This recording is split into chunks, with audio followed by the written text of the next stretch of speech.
A book was sold at a 50% discount after the sale period. At what percent must the sale price be increased to restore it to its old price?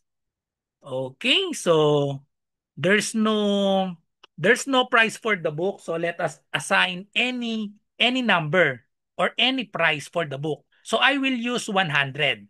So let 100 be the price. Be the price of the book, okay? Be the price of the book.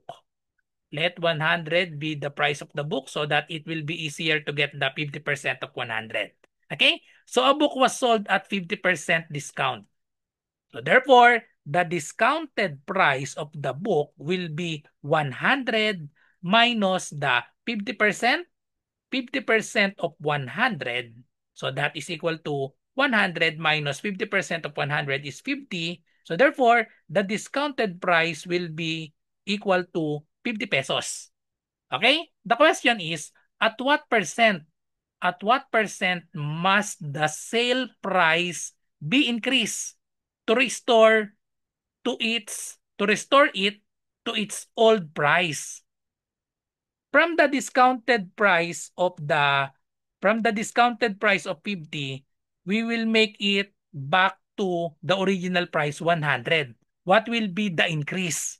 So let's compute the increase. So therefore, the new price will be the 50 plus the increase. Plus the increase equals dapat sa equal to 100 pesos. So we have 50 plus what must be the increase to restore it back to 100? The increase should be 50 pesos. So 50 plus 50 equals 100. The question is, what percent of 50 is 50? So 50 is 100%.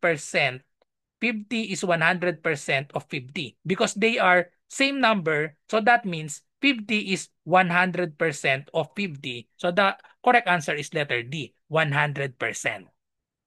Okay, follow for more.